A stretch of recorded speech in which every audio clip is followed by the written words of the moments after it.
We've been talking a lot about the AI trade in recent weeks, some throwbacks to the dot-com area when we're talking about circular funding and vendor financing. Right now, we're seeing this race in chatbots. Is there a plain language way to look at it? Is there some comparison that kind of applies to everyday life that we can look at it? Is it kind of similar to, I've heard somebody talk about VHS and beta, and the battle isn't over the tech. It's on who can just kind of take the mainstream aspects that people are looking for and deploy it faster? So in deploying technology into society or into new markets, there's always going to be two elements of that battle. The first is technological. You cannot be, for example, a major phone provider in the world on the hardware side if your cameras take pictures that still look like the digital cameras from, maybe 15 years ago.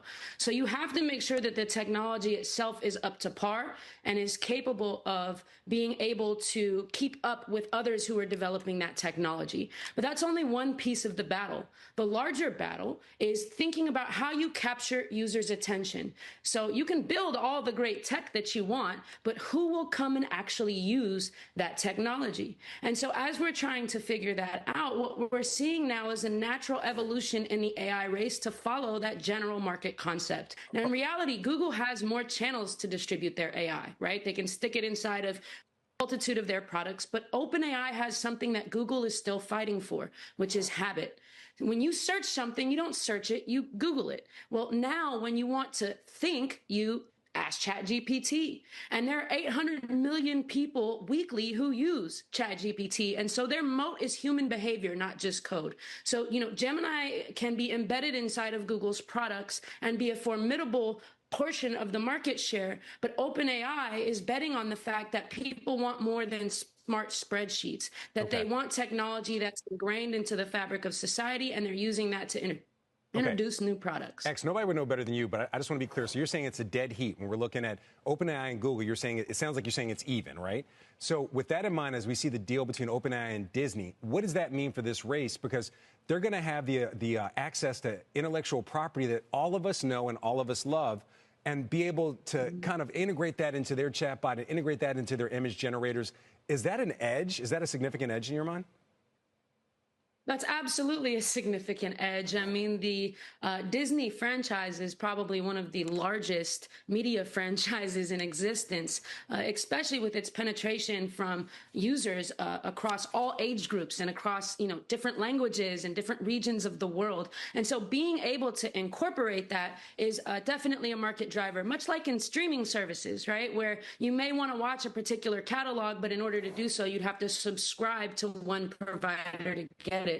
So again, we're seeing natural market trends that we see in other technological areas starting to affect the AI race, where, again, it's no longer about, hey, do we just have the best technology? It's about what are the unique angles we can take to get people to use our technology. So ChatGPT brokering that deal is a step in the right direction for them to continue to be the household AI name. All right, so far we've been very focused on consumer applications. What about enterprise? After that code red that we heard of OpenAI, we've been talking a lot about this battle, but it really has been focused on the consumer applications. When we're talking about enterprise, who do you see in the front of that race, and what do you think about OpenAI's efforts in particular?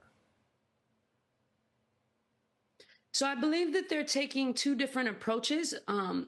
Let me rephrase this. I believe that there are two different approaches that are being deployed in the market to be able to capture enterprise adoption of AI. The first is to provide infrastructure, which is the approach that you see Microsoft and folks like Amazon taking, where they're trying to provide the computing power and the actual physical hardware infrastructure and the elements around that for companies to be able to build their own AI systems or deploy it within their companies. What OpenAI is looking at doing, instead of following that old way of doing things, is they're attempting to build the actual products that businesses would need, right? And so you see the Instagram CEO coming over, you hear Sam Altman in conversations and in interviews talking about how they're looking to build applications across every vertical. If you go look at their hiring page, they have roles open for people to shape products for specific industries. And so again, if ChatGPT is the household name, they're already ingrained into society. Their battle is about imagining new products, whereas these larger tech companies are having to go sell innovation.